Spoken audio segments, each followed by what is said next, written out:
네, 시사인의 김문지 기자 모셨습니다. 어서 오세요. 네, 안녕하세요. 네, 그리고 파트너인 오마이뉴스의 곽우신 기자가 해외 출장을 가셨습니다. 네, 해외 출장. 출장이 맞는지는 잘 모르겠습니다만 출장 맞습니다.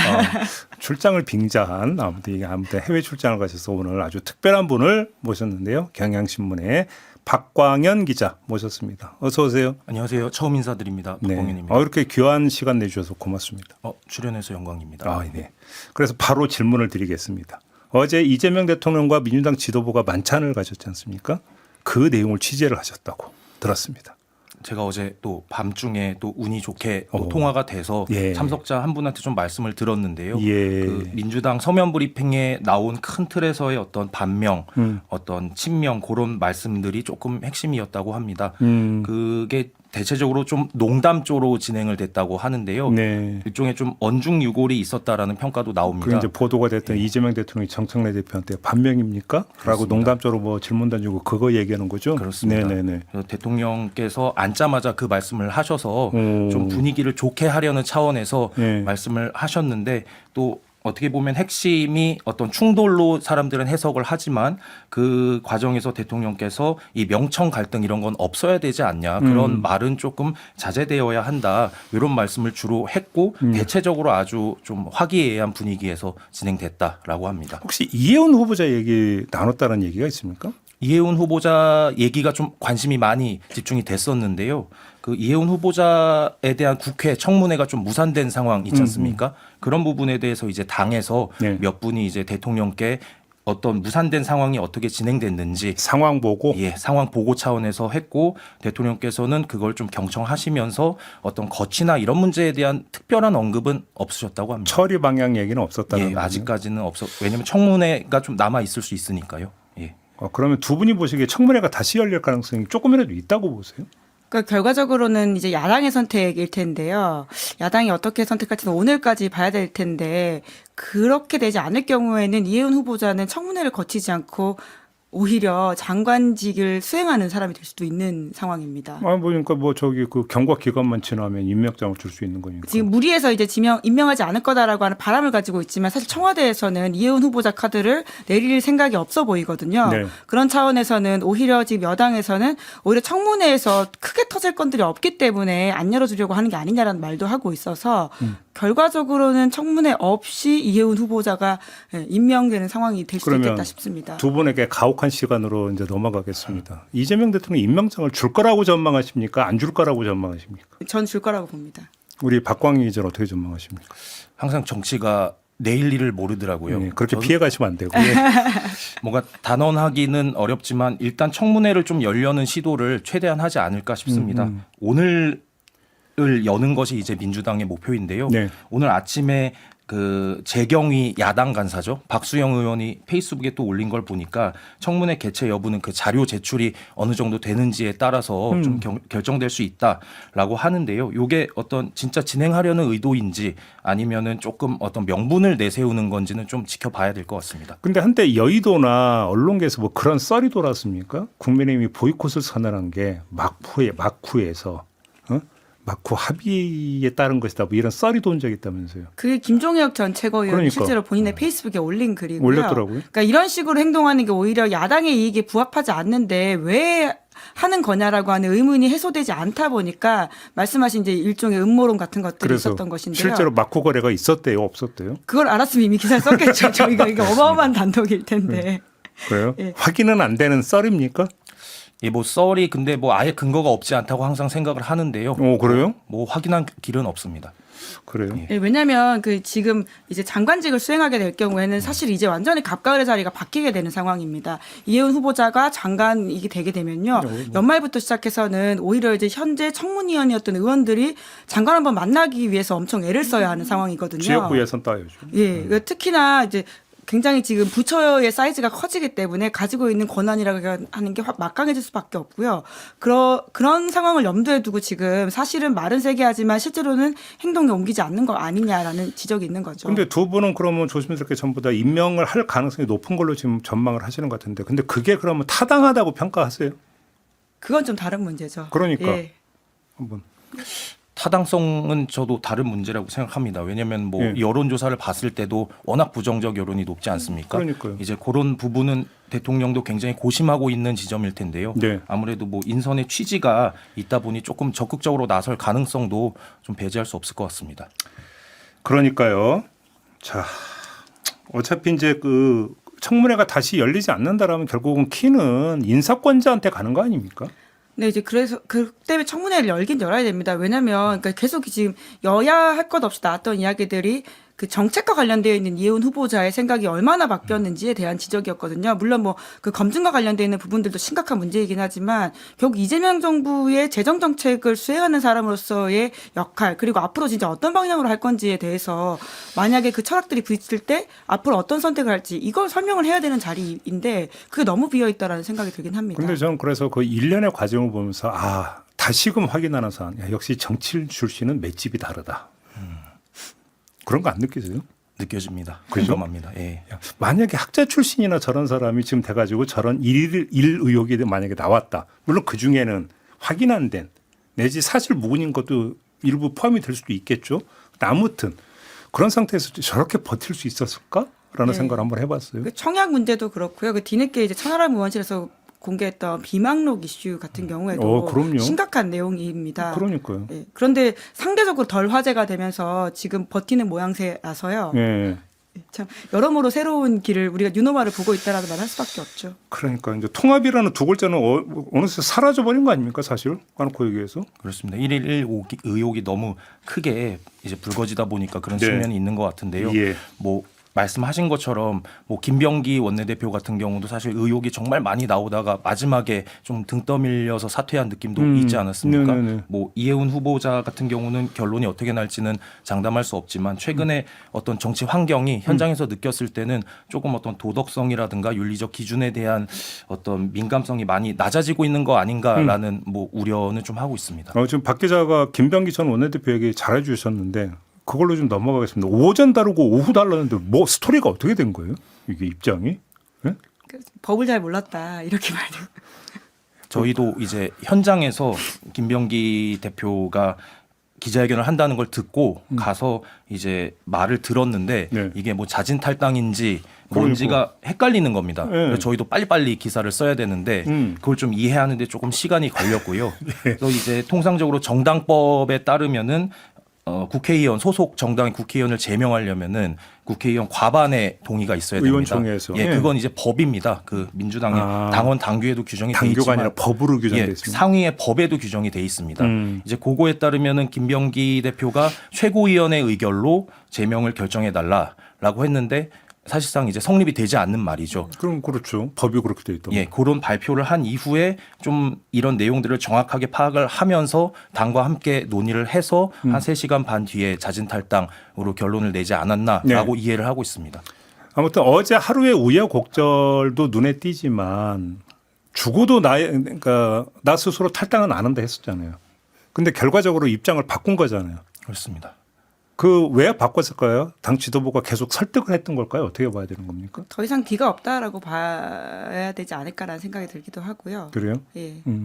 김병기 의원 오늘 또 입장에서 강선 의원이 지금 추석을 한다라고 하고 예. 여러 가지 의혹들이 더 불붙고 있는 상황이어서 이 버티는 것의 실익에 대한 판단을 하지 않았을까라는 생각이 들기도 합니다. 사실 근데 남아 있었건 나갔건 간에 지금에 와서는 아무 의미가 없다라는 그렇죠. 거죠. 예, 그렇죠. 뭐 그러니까 윤리 심판을 해서 제명 뭐 의결이 이루어지는 순간에 사실은 뭐 그 다음에 어떤 수순은 그렇게 중요한 수순은 아니죠. 그렇습니다. 그렇죠.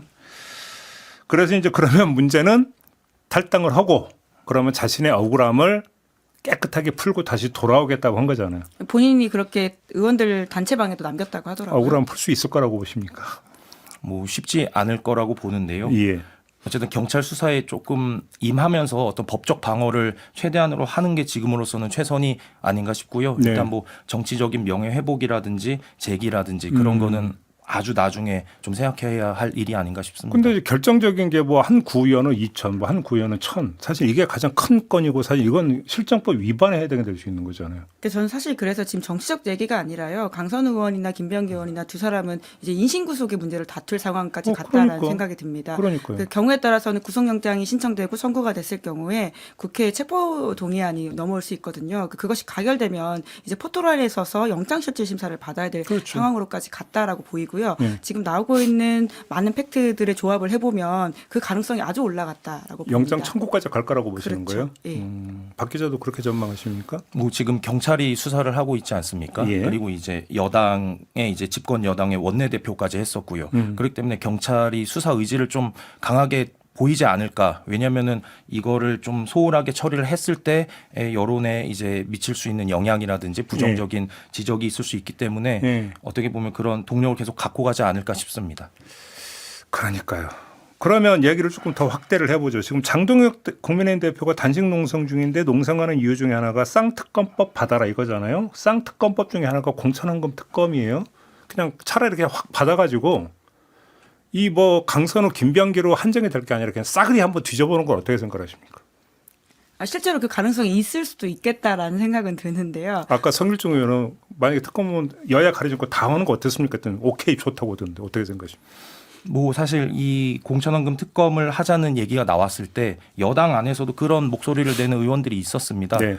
이걸 기회로 이제 우리 정치를 일신하자, 그렇죠. 정치 개혁의 계기로 삼자 이런 의견이 나왔었고 지난주에는 그 원내 지도부에 있는 전용기 의원도 이거 뭐 할 수 있다라는 의지를 좀 밝혔는데요.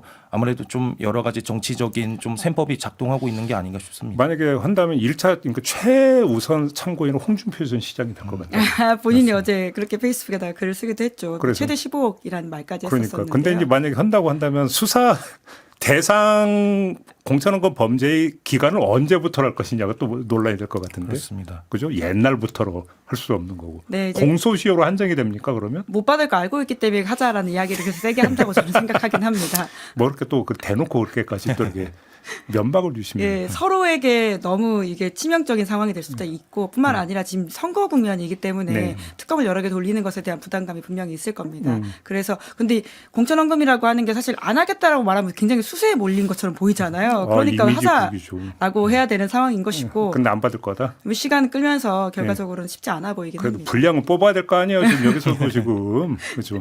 그 박 기자도 안 받을 거라고 타결 안 될 거라고 보십니까? 네, 그거는 조금 결국 이제 여당이 수용하는지가 중요하지 않겠습니까? 그렇죠, 그렇죠. 지금 공천헌금 특검은 메인 주제가 아닌 건 확실하고요. 뭐 지금도 여야 원내대표가 계속 협상하는 것은 통일교 특검을 어떻게 할지가 이제 좀 초점이 맞춰져 있습니다. 아니 거기서 그럼 이번에는 국민의힘이 또 신천지를 안 받으면 안 되는 거 아니에요? 이거는 어떻게 생각하십니까? 뭐 국민의힘 입장에서는 좀 안 받는 게 최선일 텐데요. 사실 돌이켜 보면 지난해에 이 의혹이 좀 불거진 계기가 홍준표 전 시장이 페이스북에 이제 신천지 이만희 교주를 만나서 사실은 그 그때 지지난 대선 때 10만이라고 했나요? 그렇습니다. 그걸 직접 들었다고 하면서 이 의혹이 좀 많이 불거졌거든요. 그러면서 이제 당시 특검이 통일교 의혹까지 수사를 하면서 권성동 의원이 이제 구속이 되고 그런 상황으로 이어졌습니다. 사실 되게 어떻게 보면 연관된 이슈일 수 있는데 국민의힘 입장에서는 지금 통일교 논란만으로도 이제 버거울 수 있고 사실 통일교 논란이 민주당을 겨냥한 지금 상황이기 때문에 이런 지점에 좀 당연히 집중할 수밖에 없는 상황이 아닌가 싶기도 합니다. 신천지 의혹 같은 경우에는 어제도 JTBC가 단독 보도를 한 게 있습니다. 5만 명의 국민의힘에 최소 가입했다라고 하는 전직 간부의 증언을 입수했다라고 하는 것인데요. 그러니까 이것은 사이즈가 점점 커지는 사건이기 때문에 막기는 어려울 거다라는 것이죠. 그러니까요. 좀 어제 JTBC 보면 아예 이제 그 저기 명부까지 작성해 놨다는 거잖아요. 엑셀 굉장히 파일로. 서울역 리스트, 신림 리스트, 군포 리스트 이렇게 해서 그러니까. 굉장히 상세하고요. 그리고 이제 이게 검경합동수사본부가 꽤 큰 사이즈로 돌아가고 있거든요. 그렇죠. 그러니까 거기에 대한 수사 내용들이 지금 나오고 있는 것으로 보이는데 이건 막기 어렵고 이 내용들이 그대로 아마 특검으로 옮겨가지 않을까라는 생각이 들긴 합니다. 그러니까요. 그래서 그 특검으로 옮겨간다라고 하는 것은 이거 같은 특검 합의가 될 수 있다고 보시는 겁니까? 이 상황에서 안 되기가 어렵지 않을까라는 생각이 드는데요. 뭐 작전명이 필라테스라고까지 하고 있지 않습니까? 그러니까 이런 식으로 위장 당원들을 상당 부분 뭐라고 할까요? 정치권에 유입시켰다라고 하는 것은 심각한 민주주의 위기이자 문제이죠. 아니 그러니까 필라테스까지 제가 이해를 하는데 뭐 가리기 위해서 은호로 빨간색 당이라고 하면 무슨 그게 의미가 있어요, 그게? 네. 빨간색 당, 빨간색으로 가입해야 된다. 뭐 이런 네. 이야기가 있었다라는 것이죠. 그러니까 그게 무슨 은호로서 무슨 의미가 있어요, 그게? 하여간 자, 신천지를 빼놓고 통일교 의혹만 다루는 특검을 하자가 과연 국민적 설득력을 얻을 수 있을지는 좀 국민의힘도 좀 돌아봐야 되지 않을까 싶은 생각이 좀 드는데 아무튼 이 쌍특검을 도입해야 된다고 하면서 장동혁 대표가 좀 단식을 하고 있는데 이게 지금 관철될 때까지 단식을 하겠다는 게 일단 장동혁 대표 의지잖아요. 그럼요. 예. 그렇습니다. 그죠? 예. 근데 의지와는 무관하게 상태를 봐서 이제 병원으로 옮겨가는 보통 이제 결말은 그렇게 나는 거 아닌가요? 보통 이전에 단식 케이스로 보거나 이렇게 보더라도. 그렇습니다. 그렇게 좀 정치적 효과를 극대화하기 위한 어떤 수순으로 그런 식으로 진행을 해왔던 기억이 아마 청취자분들도 많으실 겁니다. 그런데 아무튼 그러면서 이제 뭐 국민의힘 더 나아가서 보수 쪽 인사들은 계속 찾아오고 이러고 있는 겁니까? 한동훈 전 대표만 빼고? 지금 이제 그게 가장 중요하죠. 사실 정치인들이 오랫동안 단식을 하게 될 경우에는 어떤 사람들이 왔다 갔는지를 이제 본의 아니게 리스트를 작성하게 되는 경우들이 많습니다. 그러니까 눈도장이라는 이야기를 하는데요. 네. 그러니까 이제 당내 관계자한테 물어보니까 인지상정이라는 단어를 사용하더라고요. 그러니까 여튼 장동혁 대표에 반대하지 않았던 간에 당 대표가 국민의힘으로서는 반대하기 어려운 명분을 가지고 있는 이슈를 들고 나와서 단식을 하는 경우에는 그러니까 결국은 당 대표 중심으로 모일 수밖에 없다라고 이야기를 하더라고요.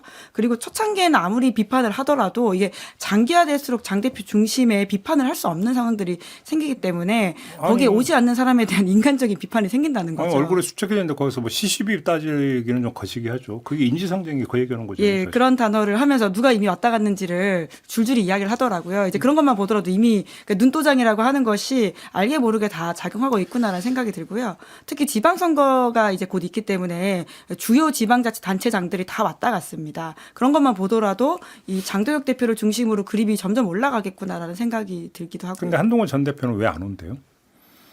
사실 뭐 이제 당내에서 그렇게 한번 이걸 계기로 찾아가야 된다라는 얘기가 많이 나오고 있는데요. 네. 사실 뭐 한동훈 전 대표가 일요일 날 그 당원 게시판 사건에 대해서 사과를 하지 않았습니까? 사실 뭐 사과 내용을 보더라도 이 당내에서는 이게 어떤 악어의 눈물이다. 어떤 이제 뭐 평가가 갈리고 있는데요. 좀 그 사과 내용만 보더라도 한동훈 대표가 이 건을 직접적으로 거론하면서 사과는 하지 않았습니다. 그렇죠. 조금 적극적으로 나아가진 못했다라는 평가가 있는데 어떻게 보면 한 발짝 조금 나아간 상황에서 과연 이 장동혁 대표의 단식장까지 찾아가서 그런 극적인 그림까지 연출할 수 있을지는 사실 조금 회의적으로 보입니다. 근데 제가 볼 때 한동훈 전 대표는 딜레마인 게 안 찾아가면 옹졸하다, 좀 비인간적이다 이런 얘기 또 나오지 않겠어요? 인지상정 그러니까 인지상정 그것일 텐데. 아무리 이거저거 떠나서 사람인데 같은 당 대표가 저런데 안 찾아가는 거 좀 인간적으로 아니지 않느냐.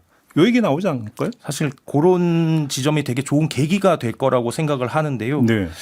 뭐 정치권에서 보면은 여러분들이 하는 얘기가 긍정적 의회성을 얘기를 합니다. 긍정적 의회성. 예, 좀 하여간 말도 잘 지어내. 그렇습니다. 의회성인데 부정적으로 하면 너무 역효과가 큰데요. 네. 이게 한동훈 대표가 안 찾아갈 것 같은데 장동혁 대표를 찾아간다면은 이게 그 이상의 극적인 효과를 갖고 오면서 뭐 당내 통합이라든가 여러 가지 이제 요구를 충족시킬 수 있는 계기가 될 수 있다라고 생각을 하는데 오늘 아침에 안철수 의원이 또 이제 요건을 페북을 올렸더라고요.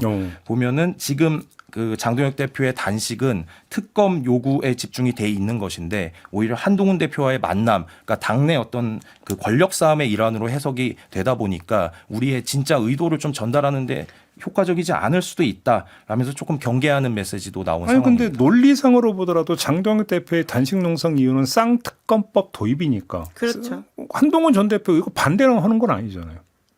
그잖아요. 그렇습니다. 예. 그러면 논리상으로도 찾아가서 저도 동의합니다. 쌍특검 도입돼야 됩니다. 한마디 하고 건강 잘 챙기세요. 이만 접으시는 게 어떻겠습니까? 딱 세 마디 오면 되잖아요. 뭐가 어려워요? 그 긍정적 의외성이 발생하길 다 모두 바라고 있는 상황인 것 같은데요. 근데 네. 한동훈 전 대표는 이제 주말에 올린 본인의 영상을 통해서 할 일을 다 했다라고 우선 1차적으로는 판단을 하고 있는 것 같습니다. 하지만 뭐 여론에 따라서는 어떻게 달라질지 모르겠는데요. 그 소위 말해서 친한계로 꼽히는 배현진 의원이 장동혁 대표의 첫 단식 시작했을 때 그 일성이 좀 사실 좀 부정적인 메시지였거든요. 그러니까 굶어 죽어 얻을 것은 아무것도 없다. 뭐 이런 식의 이야기를 하면서 굉장히 날선 반응을 보냈었는데 네. 이에 대해서 당내의 반응이 굉장히 안 좋았다고 합니다. 오히려 장동혁 대표의 단식에 물음표를 가지고 있던 당내 의원들도 오히려 그 말을 듣고 장동혁 대표 쪽으로 좀 더 기울었다라는 평가도 제가 들은 바가 있는데요. 그런 것처럼 지금 굉장히 날 서 있는 장한 사이가 과연 이렇게 될 것인가 말씀처럼 뭐라고 할까요? 긍정적 의외성을 가질 수 있을지에 대해서는 한동훈 그러니까. 대표에게 달려 있을 텐데 쉽지 않아 보이긴 합니다. 그러니까 누가 그랬는데 물리적 거리보다 더 먼 건 심리적 거리라고. 그죠? 그렇죠. 네. 또, 이게 이제 당장 또 제명 처분이 나왔기 예. 때문에 그 그러니까. 앙금이 쉽게 없어지진 않을 것 같습니다. 근데 지금 그 일요일에 했다는 이른바 송구합니다라고는 영상이 자신의 문제를 푸는데 별로 효과가 없을 것 같던데요. 지금 나오는 반. 아까 성일종 의원하고 인터뷰했는데 오히려 성일종 의원은 누구보다 먼저 타협책을 제시했던 사람이거든요. 그러니까 한동훈 전 대표가 먼저 사과 입장 표명을 하고 장동훈 대표가 끌어안는 이렇게 가자라고 제안했는데 평가가 박하던데요. 네, 애초에도 만약에 사과를 한다면 그 정도 수준이라고 친한계 쪽에서 말을 한 바가 있습니다. 그러니까 이 사건 자체를 인정하고 사과를 한다는 게 아니라요. 이 사건을 빌미로 지금 대여 투쟁을 강하게 해야 될 이 상황에서 당내 분란이 생긴 것이 송구하다라는 메시지거든요. 그러니까 단계 사건 자체를 인정한다거나 혹은 그것이 잘못됐다라는 이야기가 아니고 그러니까. 오히려 그건 정치 보복이라고 본인은 주장하고 있기 때문에 네. 그걸 사과라고 말하는 게 맞느냐에 대해서는 많은 지적들이 있는 것이죠. 그러니까. 예. 그리고 사실 어제 이제 최고위를 계속하고 있지 않습니까? 국민의힘 최고위에서 신동욱 최고위원 같은 경우에는 오히려 공개 검증을 하자라고 메시지를 냈습니다. 거기에 대한 것들은 사실 한동훈 전 대표로서는 받아들이기 어려운 이야기일 거고요. 나는 할 만큼 다 했는데 왜 이렇게까지 나를 내모느냐라고 생각하고 있지 않을까 싶기도 근데 이제 합니다. 뭔가 부메랑이라는 게 본인이 사과 영상에서 조작이다, 보복이다 해버리니까 그러면 진짜 조작인지 보복인지 따져보자 이거잖아요. 그렇습니다. 그렇게 맞받아치는 거잖아요. 그러니까 자기가 뭔가 자초한 거 아닙니까?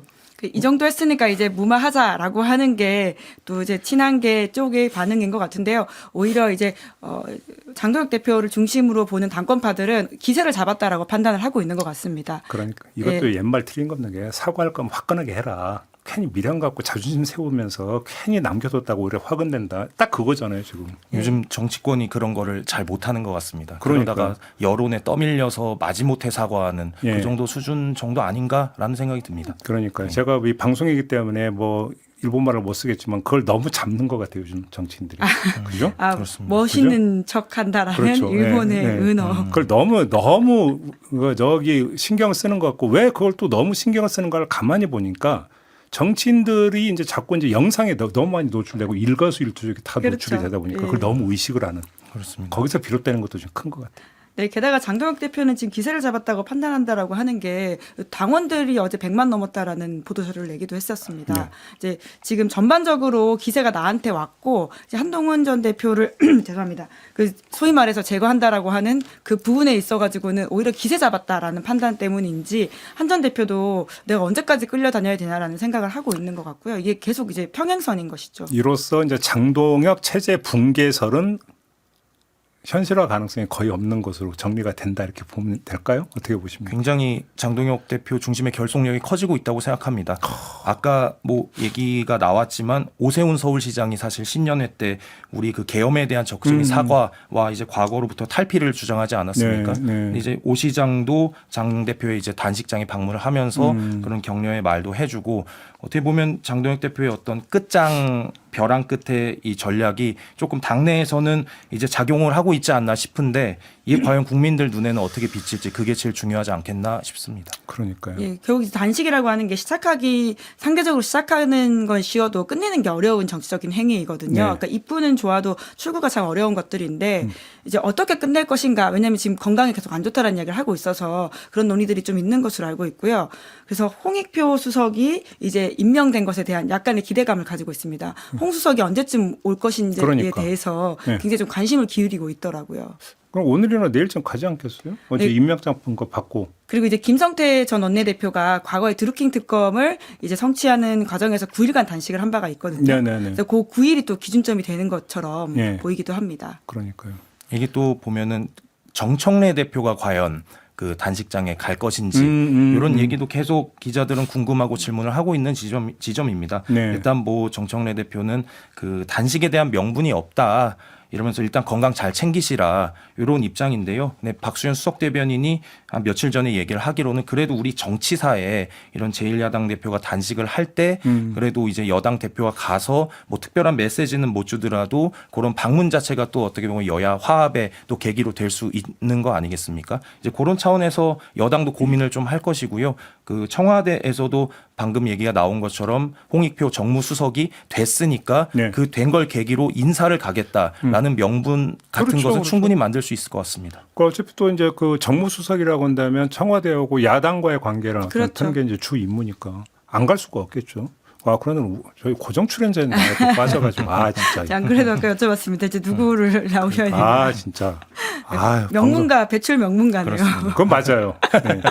네, 여기가 또 합격 맛집으로 또 소문이 예. 나가지고 네, 인사 기용도 좀 합격도 많이 시키는 아주 명당이거든요 여기가. 그래서 아무튼 그 홍익표 수석 얘기 나왔으니까 우상호 수석이 빠지면서 지금 온 거잖아요.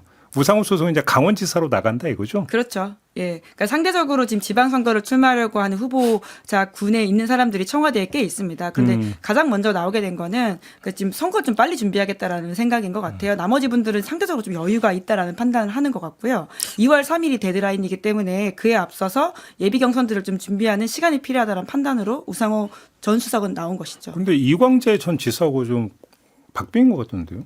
네, 그 맥락이었습니다. 제가 그러니까 드린 게. 그래서 준비가 좀 더 필요하다. 예, 그래서 좀 박빙 상황. 사실 이광재 전 지사는 뭔가 다시 한번 나오겠다는 공개적인 의사를 밝히지도 않았는데 그러니까. 여론조사상에서 유의미한 지지율이 잡히고 있습니다. 예, 그런 상황이니까 우상호 전 수석도 이제 준비를 해야 되기 때문에 조금 더 일찍이 나섰고 그리고 강원도가 또 굉장히 크지 않습니까? 시간을 더 두고 곳곳 방방곳곳 다녀야 이제 또 여러 도민들의 마음을 얻을 수 있다는 판단이 아니었겠나 예, 예. 합니다. 그렇죠. 저희가 이제 그 전에 고정출했던 유상범 의원의 지역구가 아. 군이 엄청 많아가지고 그렇죠. 도는데 너무 힘들다고 그런 얘기도 하더라고요. 예, 그래서 이미 1월 중에 그만둔다라는 의사를 표시한 것으로 알고 있고 저도 지난주에 연락을 했었는데 그러니까 사표가 언제 수린이 되는지에 따라 가지고 좀 네. 만나는 일정을 조정하자라는 식으로 이야기를 하더라고요. 그러면 그런 것만 민주당에서 보더라도 경선이 불가피하다고 보는 건가요? 우상호 수석도 그렇게 보는 건가요? 후보가 뛸 경우에는 그렇게 하지 않을까라는 생각이 듭니다. 물론 아직 룰 세팅이 어떻게 되는지에 따라서 달라질 텐데요. 그렇죠. 뭐 이광재 그 전 지사가 본인이 지금 아직 출마 선언한 건 아니죠. 그렇죠. 말씀처럼. 예, 출마 예. 선언하지는 않았습니다. 그럼 혹시 뭐 조정 가능성은 없는 건가요? 그러면 경선까지 안 가고? 그래도 이제 정청래 대표가 이제 아주 투명한 경선, 클린 경선, 이제 컷오프 없는 경선 이런 얘기를 했기 때문에 네. 지금대로라면은 두 사람이 나와서 경쟁을 할 수 있는데 그래도 이제 청와대 초대 정무수석이지 않습니까? 예. 이재명 정부에 예. 그런 측면에서 과연 이제 조정이 될 가능성도 있다고 보는데요. 아직 뭐 확정하기는 어려울 것 같습니다. 아무튼 청와대에서 몇 명이나 좀 출마한다는 얘기가 어떻게 돌고 있어요? 근데 사실 뭐 강훈식 비서실장만 하더라도 나가냐 마냐에 대해서 아직도 세모라는 말이 있지 않습니까? 이제 그런 것만 보더라도 인원을 카운팅하기 좀 어려운 것으로 보이긴 하는데요. 근데 꽤 된다라고 봐야 되긴 합니다. 그러니까요. 이제 강훈식 비서실장 이제 그 대전축구단이 통합되면 대충 특별시장 후보로 네, 그렇죠. 올해 또 그러니까 지금 어감이 안 좋은데. 뭐 충대로 할까요? 그러면 그러니까. 네. 네, 어떤 식으로 이름을 붙일지 모르겠지만 이제 통합시의 시장으로서 간다라고 하는 것은 단순히 물론 그 지역 주민들께서도 그 지역에 복무하길 바라시겠지만 사실 그 이상의 의미를 가지고 이제 정권에서는 주자를 키운다라고 봐야 될 것 같고요. 그러니까 다양한 대권 주자를 키우는 방식으로 이재명 대통령이 다음의 정권을 연장하는 것에 대한 고민이 있는 것 같다라는 이야기를 해주는 여권 관계자들이 있습니다. 그러니까 좀 흐름으로 보면은 이제 그 설 연휴 지나고 이제 첫날 2월 19일 이제 윤석열 피고인 내란 우두머리 사건 선고까지 이루어지면 급속히 이제 지방선거 국면으로 확 전환이 될 것 같아요. 그죠? 좀 더 빨리 왔어야 되는데 너무 그 선고가 정말 데드라인으로 잡히면서 좀 늦어진 게 아닌가라는 생각이 들기도 설마 합니다. 그 선고가 미뤄지진 않겠죠? 그건 아닙니다. 그래도 예. 이거는 부정적 의외성. 예. 그래도 이제 법원의 인사 패턴을 보면은 네. 2월 말에 이제 정기 인사가 있기 그렇죠. 때문에 예. 그 전까지 이제 마무리하려는 의지는 굉장히 강할 거라고 봅니다. 예. 네, 23일이 인사가 있다고 들었기 때문에 예. 정말 데드라인 20일이고요. 그래서 19일에 반드시 해야 되긴 합니다. 설마 그죠? 네, 그런 일은 없죠. 네. 마무리하기 전에 그냥 보내드리기 아쉬우니까 국민의힘 당명 공모 지금 후보 좀 거론되는 당명이 있나요? 어제 국민의힘이 조금 발표를 한 게 있습니다. 예. 뭐 공화, 뭐 국민 이런 것들이 좀 많이 나왔다. 뭐 이제 좀 폭넓게 수렴을 해서 이제 그런 당명의 후보들을 받았는데요. 그 뭐 좀 제가 좀 주목해서 본 점은 좀 2030 청년 세대들 있지 않습니까? 네네네. 그런 쪽에서는 좀 자유라든지 뭐 국민, 공화, 미래, 새로운 이런 걸 좀 얘기했다고 합니다. 요거에 대한 이제 당의 평가는 좀 당의 색깔을 분명히 하면서도 우리가 미래지향적으로 가야 된다는 뜻이다라고 해석을 하고 있는데요. 요거를 어떻게 조합할지는 참 청취자분들께서도 여러 가지 상상을 하실 수 있을 것 같은데 저희도 좀 궁금하면서 더 알아봐야 될 지점 같습니다. 당명하면 그 선택될 수 있는 단어가 군이 워낙 좁아갖고 그렇죠. 오늘 아침에 중앙일보에 이제 김수민 전 의원이 인터뷰를 했더라고요. 이 관련된 실무의 단장을 맡고 있는 분인데 결과적으로 자유와 공화라는 단어가 들어간다는 취지의 이야기를 하고 있습니다. 자유. 예, 자유와 공화라는 가치를 민생과 어떻게 연결할 수 있을지 거기에 성패가 있다 이렇게 이야기를 하고 있거든요. 그러면 자유와 공화라는 단어가 들어가고 말씀하신 국민이라는 단어가 들어가게 된다라고 하면 뭐 다 넣을 수도 있겠다는 생각이 들기도 하고요. 그리고 경우에 따라서는 고민하는 게 이제 소위 말해서 그 약자이지 않습니까? 보통은 줄여부리기 때문에 또 이게 굉장히 어떤 어감을 가질지에 대한 고민도 있는 것 같아서 그것도 하나의 고려사항으로 보이긴 합니다. 자유국민당이냐 국민자유당이냐에 따라서 이제 줄임말이 달라지는 겁니다. 그렇죠. 국자공 뭐 이게 좀 너무 약간 어색하긴 하죠. 그럼 뭐 국공자. 자유당, 국민당 이러면은 조금 그럼 또 자유당하면 이승만이 생각이 나고. 그렇습니다. 공화당은 박정희가 생각. 근데 최근에 자유라는 단어를 너무나 이용했던 사람이 지금 윤석열 피고인이고. 그렇습니다. 그런데도 자유. 그렇습니다. 네. 예. 어떤 단어가 나올지 모르겠는데 여튼 줄인 말에 대해서도 좀 염두에 둘 필요가 있지 않을까라는 생각이 들기도 하고요. 그러니까요. 예. 알겠습니다. 설 즈음에 나오지 않을까 싶습니다. 설 전에 나와서 이제 입에서 입으로 전파되기를 바라겠죠. 그죠? 그렇습니다. 뭐 알겠죠. 뭐 알아서 장명하겠죠. 뭐. 오늘 이야기 좀 이렇게 마무리해야 될 것 같은데 박광희 기자 하실만 하셨습니까? 많이 배려해 주셔서 열심히 잘 하려고 했던 것 같습니다. 아이고 뭐 지금 알량이님이 박 기자님 처음 보는데 잘하시네요라고 이렇게 좀 댓글 달아주셨네요. 감사합니다. 귀한 시간 내주셔서 고맙습니다. 감사합니다. 네, 김은지 기자도 수고하셨고요. 저도 물러가겠습니다. 고맙습니다. 감사합니다. 감사합니다.